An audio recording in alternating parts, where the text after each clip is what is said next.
Cangkemmu pilih meneng apa pilih tak saduk? Hah? Karo tak belani kok malah Bagong aja kaya kowe bisa cocok iki Lendra.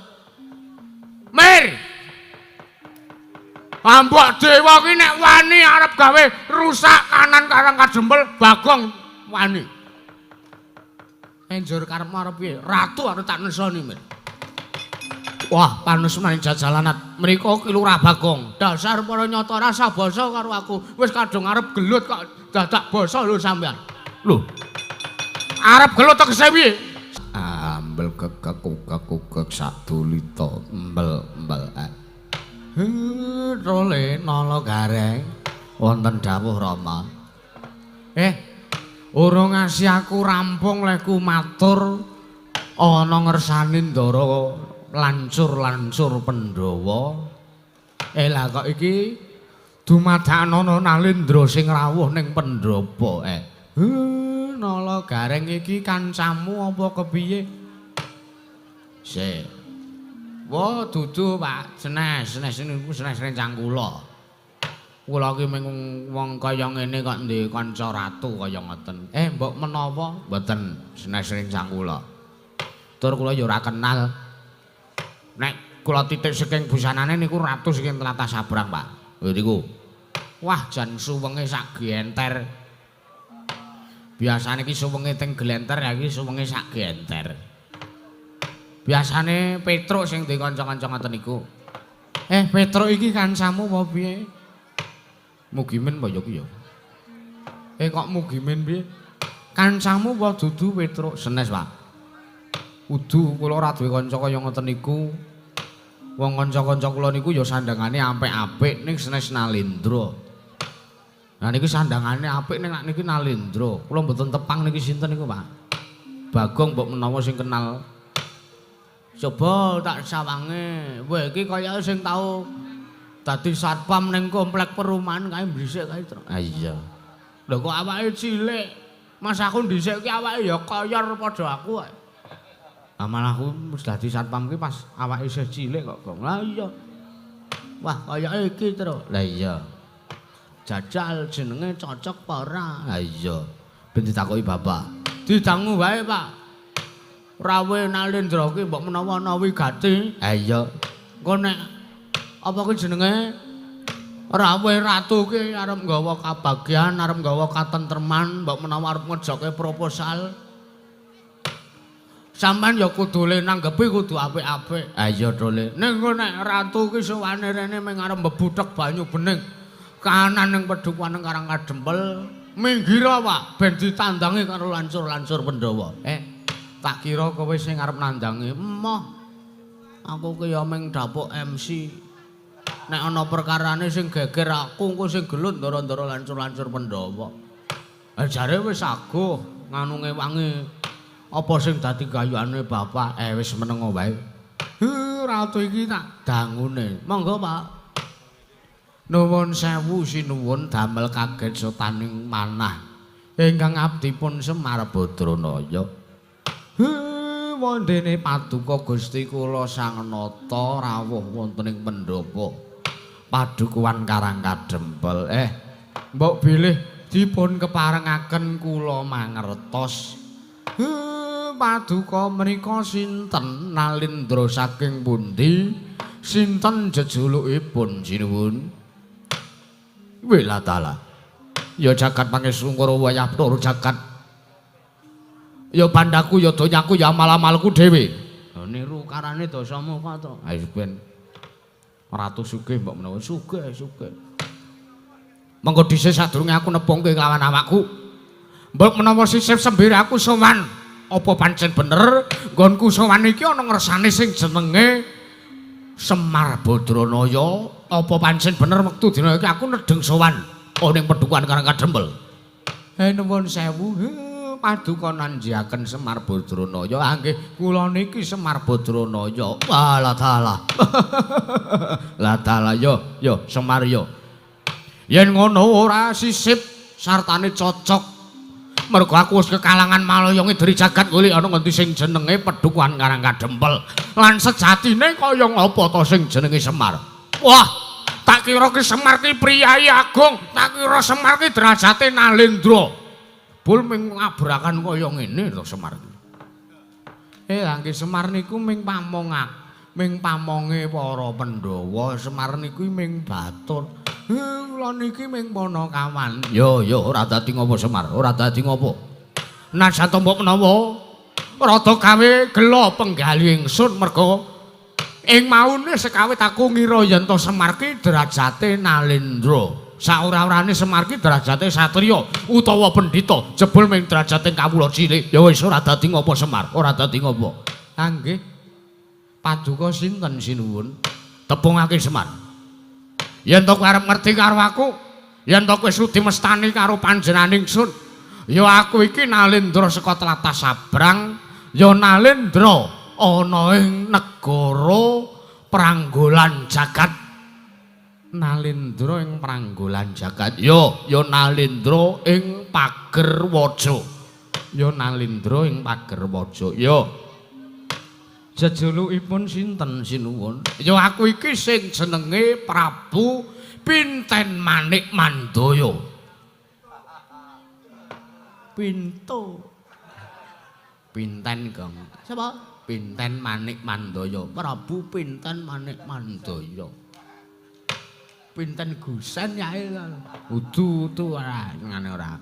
Prabu Pinten Manik Mandaya. Ya Prabu Jaya Sudibya. Nggih, Prabu Jaya Sudibya. Ya Prabu Anom Sudira. Ya Prabu Anom Sudira. Nggih, asmane kathah. Ya Semar, nggih. Sarawuhipun wonten Pedukuhan Karang Kadrembel. Kula ngaturaken sembah bekti kula kunjuk. Tak tampa pangestuku tampanana Semar. Nggih, kula pundhia karya jimat Kusik Semar. Ning atase kowe iki mung sak derajate kawula cilik, kowe iki ming Panakawan, kowe iki ming batur. Kowe iki ming wong elek nyolok mripat, kowe iki wong loro sak udon telu sak urupan. Kosik lah kok iki dadi pendopomu sing ming ukuran 4 ping 4 meter iki lah kok dadi iki dirawuh dening para priagung-priagung sing padha lengganing burine Prabu Pinten Manik Mandaya iki. Iki sapa Semar? Nuwun sewu. Niku bendara kula lancur-lancur Pandhawa. Niku bendara kula para putra-putra Pandhawa sing lenggah teng wingking sampeyan pas caket niku satriya Pringgondani Ndara Gatotkaca. Lho, Raden Gatotkaca rawuh mrene. Nggih, wah edyan jagat Dewa Bathara. Ya jagat Pangestungkara. Semar. Kawula sak negaraku iki padha gandrung karo sing jenenge Raden Gatotkaca. Nganti kawula wong lenang-lenang ning negaraku kuwi padha macang fotone Raden Gatotkaca merga saka gandrung sangkale idola karo sing jenenge Raden Gatotkaca. Malah aku iso ketemu langsung ning kene iki. Wah, bombong sing tanpa upama Semar. Nggih. Wah, edan ora kok tak takon. Kok iso Raden Gatotkaca rawuh ning Karang Kadempel iki dayamu apa? Niku pun biasa. Adat saben sing sok rawuh mriki niku Pak Liin Ndara Gatotkaca inggih menika Ndara Janaka. Raden Janaka? Inggih. Ya Raden Arjuna? Inggih. Satriya sing kondhang pelantanganing jagat. Wah. Nuwun sewu senes kok pelantanganing jagat. Lelananging jagat lancuring bau. Lah ya kuwi maksudku. Kulino rawuh mrene. Nggih niku pun biasa pendak-pendak sore niku mesti rawuh mrene. Wah edian jagat Dewa Bathara. Semar. Pripun? Mbakku to jaluke tanda tangane Raden Janaka. Aku ki gandrung tenan karo sing jenenge Raden Janaka. Wah, satriya biaguse separo jagat dipek dhewe. Angke niku kulino rawuh mriki. Ya. Sing lenggah ning mburiku iki Raden Gatotkaca. Angge niku Raden Gatotkaca. Wah, satriya kaya pesawat. Mabur war-war. Wah, umpama aku iso duwe kadegdayan padha karo Raden Janaka wis gleleng pacakku gemelo sirahku. Njur sing lenggah ning mburi Raden Gatotkaca iki sapa Semar? Niku kadange Werda Ndara Gatotkaca niku Ndara Antareja. Raden Antareja rawuh mrene. Nggih. Wah, iblis lanat Semar. Kowe iki mung kawula cilik wae kok iso ngrawuhke karo Raden Antareja. Iki satriya putu dewaning ula. Wah, iso rawuh mrene iki luar biasa tenan Semar. Ha nggih nggih. Niku nggih pun kulina rawuh mriki wong niku dolane kalih anak kula Petruk. Wah. Anakmu sok kerep dolan karo Adra Murja? Ah nggih. Walah dalah. Jagat Dewa Bathara. Hah. Elok tenan kowe Semar. Njur sing lengganing mburi dhewe kuwi malang kerik. Ora ndek tata krama. Ngadeng jenjreng mripate menteleng. Delongap-delongop kuwi sapa Semar? Niku Ndara Antasena. Raden Antasena? Ah nggih. Wah, kondange wong kocluk, kondange wong ora genep nalare. Senajan to ngoten-ngoten kae niku digdaya. Ayo. Senajan to satriya sing nuwun sewu kocluk nanging kuwi satriya sing dugal kewarisan. Teges satriya ya Raden Antasena kuwi kena lara luputing pati. Wah, luar biasa. Elok tenan kowe Semar. Elok tenan. Engko tak foto karo sing rawuh ning kene yo. Ah monggo mawon. Sampean ajeng ngersake foto kalih ndara-ndara nggih monggo. Iya. Ning kok sing padha lengganing mburi kuwi rak priyagung-priyagung. Nek kok dadi sing lengganing mburimu kuwi wong telu, kuwi wong kaya regul wujudane. Kuwi abrakan apa kuwi sapa kuwi? Niki ampun sembarangan. Niki telu niki anak kula. Lho. Anakmu? Ah nggih. Lho jare Semar ki anake dewa. Ah nggih niki anak-anak kula dewa, gedhe tur dawa. Gedhe tur dawa? Ah nggih, monggo. Niki sing cilik nawake niki kaya kelinci niki anak kula Nala Gareng. Oh. Nala Gareng? Ah nggih. Wah iki satriya, udu satriya iki udu satriya. Ning iki pawongan jare mung jajate Panakawan niki kondang jare pinter karate Semar. Ah nggih niki murite wong Faihuk. Hayya. Hayya la sholat. Niki anak kula Gareng. Wah. Nala Gareng wahidan awake cilik metakil. Metikil ming sakmono ning kok. Wah, kadigdayane ngedapi-dapi. Sing gedhe dhuwur irunge dawa kaya sapa Semar? Niki anak kula pun Petruk. Petruk kantong bolong nggih. Prabu Bel Gedual Beh sing tau dadi nalendra teng negara pundi nika? Ah nggih niki anak kula. Niki anak kula. Petruk kantong bolong. Wah, jagat Dewa Bathara. Piyai wasis tur ahli kerawitan. Semar. Pripun? Ngerti koleksiku ning Kedaton negara ya negaraku ning negaring Pagerwaja kae isine ya mung kaset pitane suarane Ki Petruk Kantong Bolong. Niki elek-elek nggih dalang. Lho, dalang lho. Ha nggih. Wah, tak kira ming penggerong, tak kira ming wiraswara.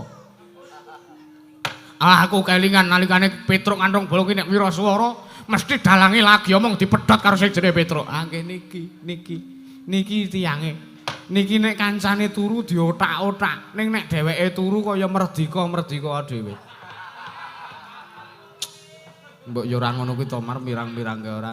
Niki anak kula niki pun dangu teng lalatan Jakarta dadi ya logate campur-campur. Lho, ngono Semar. Ah nggih. Terus sing mburi dhewe kuwi. Sing mburi dhewe sing matane amba cangkeme jembar kuwi sapa? Niki anak kula pepethinganing para jim matamu kuwi. Menungsa padhake pepethingane para jim. Aku Bagong sinuwun. Ki Lurah Bagong. Heeh. Wah, dagelan kondang. Aku seneng nalikane Ki Lurah Bagong ki nembang caping gunung mesti nganggo jola-joli. Mesti ana sing jenenge apa? Ngono kae. Ngene iki tek kula. Kula niki Bagong niki kula niki. Wah, iblis lanat Semar kowe ndek anak telu elek-elek kabeh wujude kok kondang kabeh Semar. Ha nggih. Sangka kula niki nggih ming nggih pripun nggih. Sedaya niku sampun wahyuning Ilahi, sedaya niku sampun peparinge Gusti kang karya jagat. Ayo Semar kudu dipertahanke Semar. Ha nggih. Nuwun sewu.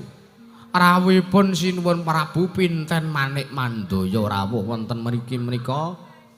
Wonten wigatos napa sinuwun? Ngene Semar. Sejatine sowan kono ngersamu iki Sepisan aku arep tetinjo marang Karejan kawula sak Pedhukuhan Karang Kadempel. Utamane aku arep munjung ngaturke bekti senajan to derajatmu ki ming batur, senajan to derajatmu ki Ponokawan. Kowe iki ming wong kawula cilik, nanging aku pengin ngaturke bekti kelawan kowe. Tampanono Semar. Kula tampi dawah sami-sami. Yo. Dungka mongko loro. Apa to sing dadi jalaran sababe teko aku ngaturke bekti kelawan Semar Badranaya? Ora liya aku kepengin jaluk sak biyantu kelawan kowe. Mula sowanku iki aku njaluk ngapura yen to aku tanpa tata krama. Merga kowe iki derajate wong kawula cilik, aku iki Nalendra. Wis sak lumrahe jamak lumrahe menungso, Nalendra karo kawula alit kowe kudu ora kena kok sing jenenge ngabekti, ora kena kok sing jenenge duweni unggah-ungguh basa. Ya mung aku ngaturke bekti karo kowe merga aku pengin kowe maringi sak biyantu kelawan aku. Ya Nalendra ing Pagerwaja, ya Nalendra ing Pranggolan Jagat, ya Prabu Pinten Manik Mandaya, ya Prabu Jaya Sudibya. Enggih sinuwun. Ya. Aku ki bingung. Semar. Aku bingung banget. Kekebenganing atine Prabu Pinten Manik Mandaya ki wis tak rasake jarane wektu 3 sasi rikalenggan sak mengko iki. Aku bingung mergo aku mumet. Leh bicarane aku bisa maloyake Praja Negara ing Panggulan Jagat. Sing wis ana 3 candra ketaman pagebluk. Oke kawulaku sing padha esuk lara sore tekaning pati. Sore lara esuk ketiwasan oke banget. Sartane ana ing negara Pranggolan Jagat larang udan larang pangan Semar. Kaya ta dene pindhane negara ke ketaman Melayu Jawata. Mula gandeng wong akeh padha nyebutake aku ya mung gunake ilmu jarene Semar. Jarene kowe iki wong sing sekti, jarene kowe iki wong sing pengpengan. Jarene wong akeh kowe iki najan toming batur, jarene kowe iki Ponokawan Titis Sang Hyang Bathara Ismaya. Teges dewa ya Sang Hyang Ismaya sing lenggane Pedhukuhan Karang Kadempel. Apa pancen bener Semar? Kula niki nggih ming tiyang biasa, sing ngundhange kaya ngoten niku nggih ming wong sing sangkane pengen gedhek-gedhekke kali Semar, sangkane pengen ngemblek-ngemblekke kali Semar. Nek sanjane kula niki nggih mung wong biasa. Kala mangsane kula sak dikon nyuwuk wong meteng, terus kala mangsane kula sak dikon nyuwuk bayi nangis, mbokne tesih nom bayine nangis wae. Bayine kan ngambung kalih kula mboten niki sing kedadi ambung mbokne men bayine gelem meneng. Mir, kalingan mayang neng Karangmadya, Mir. Ngapa? Sing mayang rak kowe. Ha iya. Ngertine dalange aku. Ha iya. Aku kon ngambung bocah. Bayi. Ha iya. Mbokne sing enom tur ayu banget kae. Atik ora mbokne wae ya Mir. Wis. Iki mung arep modus. Kula niki nggih mung kawula alit, kula niki mung titah swantah jalma limrah kok sinuwun. Ora, nanging aku percaya. Yen terjadi niku sing bakal bisa maluyake praja negaraku ya ning negara ing Pagerwaja ya ing negara Pranggolan Jagat. Semar. Kondange akeh nyebutake, aku mbok tak njaluk dawuhmu. Aku njaluk dawuhmu malah kepara kowe kersa rawuh tak boyong ning negaraku negara Pagerwaja ya negara ing Pranggolan Jagat. Ora ketang 3 dina kowe nginep ning negaraku. Sawangan kanane para kawula kepiye kira-kira kowe sago apa ora? Mengko yen to wis negaraku wis wali nirmala jati-jati kemahmulya kowe tak sumanggake supayane kowe kondur ning Pedhukuhan Karang Kadempel. Nanging balimu ning Pedhukuhan Karang Kadempel kuwi ora kok mung kowe bali wong tok kuwi babar pisan ora. Ning balimu ning Pedhukuhan Karang Kadempel kowe bakal kemul bondo donya derajat pangkat sing tumpuk matumpa-tumpa. Anakmu sing kanane kaya ngono kuwi dadi apik kabeh kanane, dadi sarwa-sarwi kecukupan. Merga kowe entuk trimah saka Prabu, ya kuwi Prabu Pinten Manik Mandaya saka panjenengan ingsun Nalendra ing Panggolan Jagat. Piye? Kira-kira kowe gelem tak boyong ning negaraku apa ora?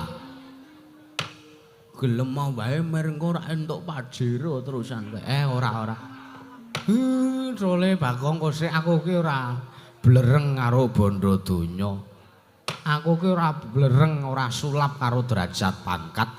Nek pancen kirane kuwi apik tumrap Semar Badranaya ya tak lakonine nek mbok menawa mengko mung bakal gawe tumpangsuh kalan apa sing tak gayuh.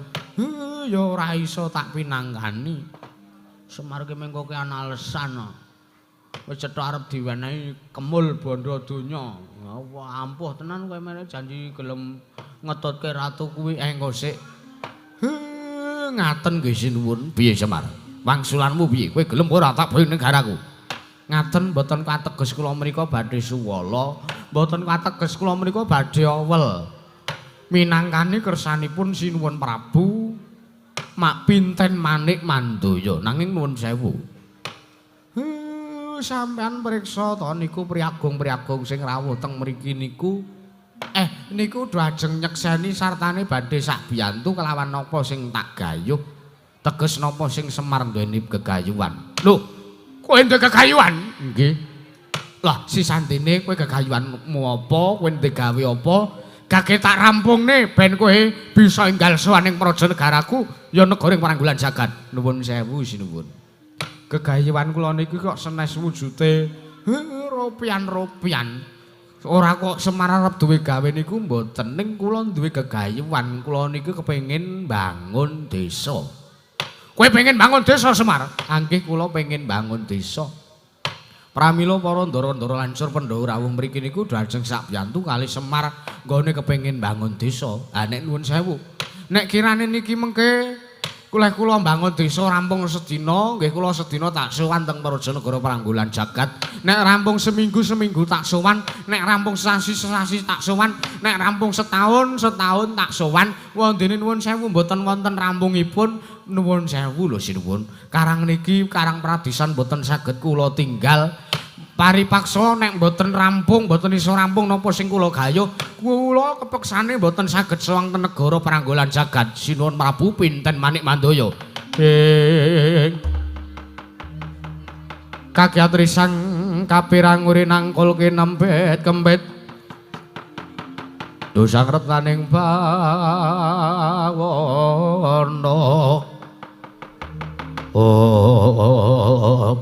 Jagat Dewa jagat pangestungkara. Semar. Wonten dawuh. Jebul gawe gelo atine Prabu pinten manik mandaya. Sekawit aku sowan ning padukan Karang Kadempel ki aku ya kuwi matur apik-apik karo kowe, aku arep mboyong karo kowe, kowe tak jak kanthi apik, aku ora ana tembung larani atimu.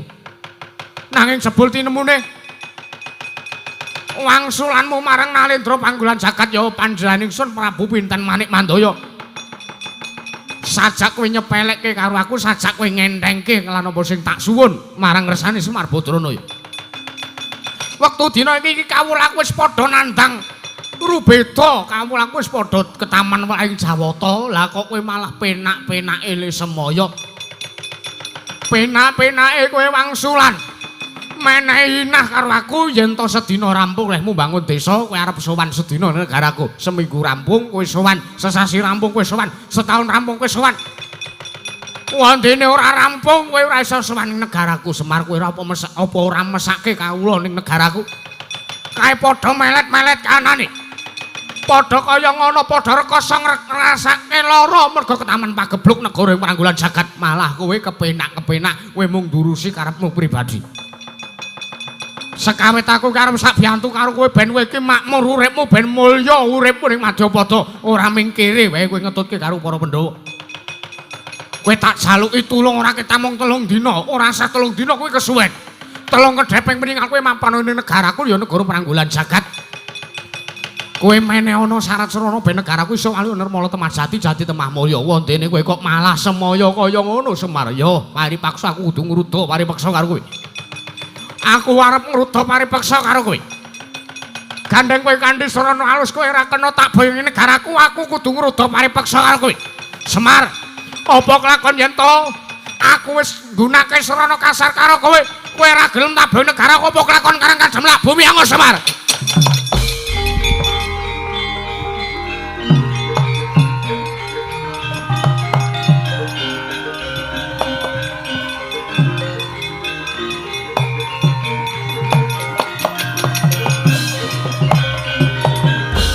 Jaja muntap lir kirentap tuka yayasinepi netra koncak ngondarandir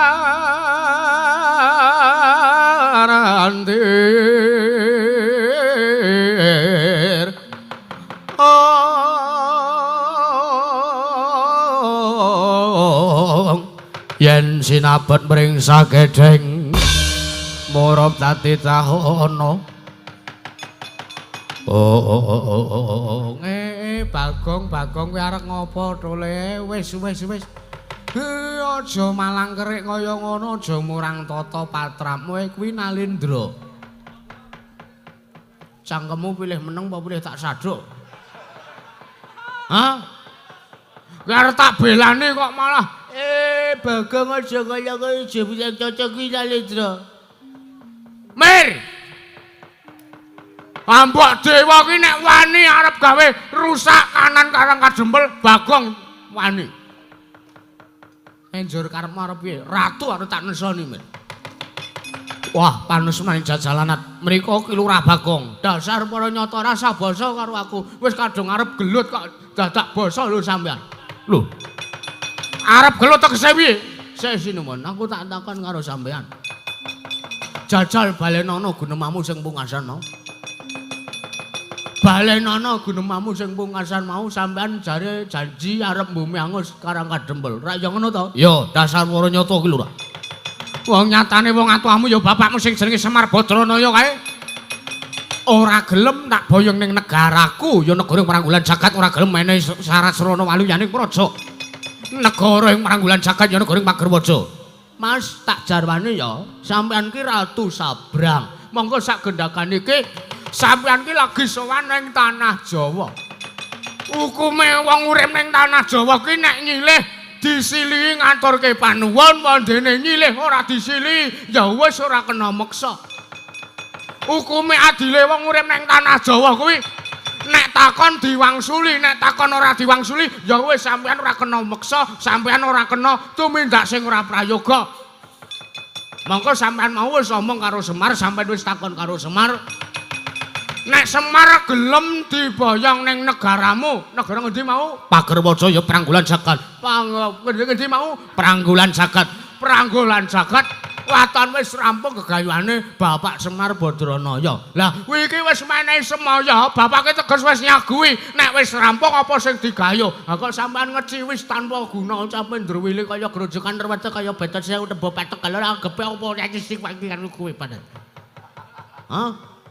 Anggepe ra nek sing belani karang kadempel, nek Semar arep pateni sak karepmu. Wong iki wong tuwa mung ngrepoti.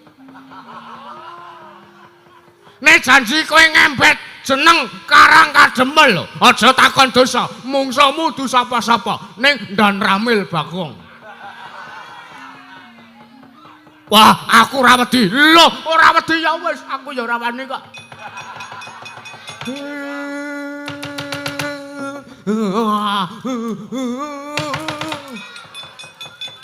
Menungso kok sak geleme dhewe ora terus Bagong terus belanono. Aku ora mbelani karo kowe. Aku ora mbelani karang kadempel. Aku dadi penganyamane masyarakat nek nganti tandangku ming mergo sak dhuwit kok aku ora gelem mangkat. Oh, tenan. Wah, jur kowe arep ngopo? Pono kawan Bagong. Aku ora nrimo kowe, Mas. Ayo. Nek pancane sampean ming arep gawe rusak kanan karang kadempel, mungsuhe dudu sapa-sapa. Ning janji sampean iso kuat nadai tangane Ndara Gatotkaca aku meguru karo kowe 20 taun, Mas.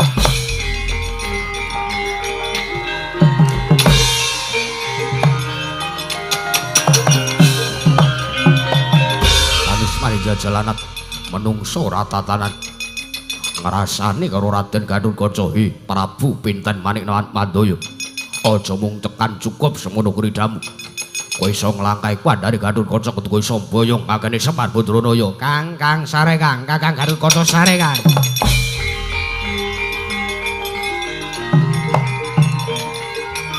Sare.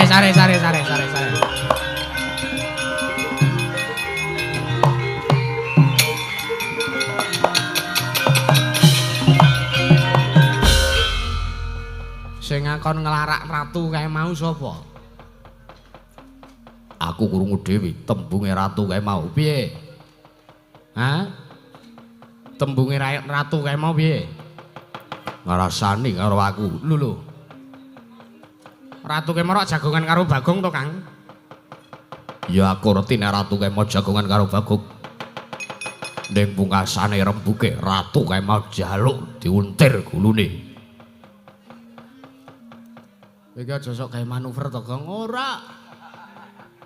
Kakang Gatotkaca kaya ngene iki lho. Ayo salah wis kono. Ngono. Aku lho ora mboten omong. Kula niku ora dawuh karo Ndara Gatotkaca. Aku Ndara Gatotkaca mangkat nyeret cengele ratu nika wau. Coba nek kaya ngeten iki sing salah sinten? Coba tak takon Ndara Gatotkaca sing salah sinten nek kaya ngeten iki? Sing salah kowe. Mboten sampean sing salah. Lho. Dimas Antasena piye? Bagong mau muni piye? Bagong mau ki muni ngene lho.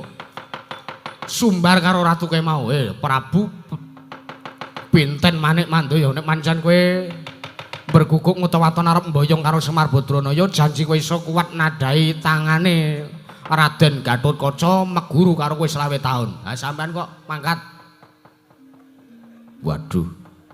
Ora waduh ki tenan iki benerke Kong, benerke. Tenan wau kula niku meng ngomong nek janji Prabu Pinten Manik Mandaya kuat nadai astane Ndara Gatotkaca tak sembah dlamakane 20 taun. Kula mengatakan ngomong ngeten niku, kula mboten ngongkon Ndara Gatotkaca. Kejaba nek kula ngongkon niku nggunakake kalimat perintah. Ngoten lho. Ndara Gatotkaca niki manglarak manggeret cengele niku nembe kula ngongkon sampeyan. Ha niku kula kok ngomong. Prabu Pinten Manik Mandaya tak sembah dlamakamu 20 taun nek ngasih kowe kuat nadai astane Ndara Gatotkaca. Ya nek ditadai, nek ora. Terus arep ngapa sampean? Waduh, yen ngono iki dudu lupute Bagong nanging luputku. Ha lupute sampean wani gawe perkara, sampean wani mbibiti perkara, kudu wani ngramungi perkara, Ndara.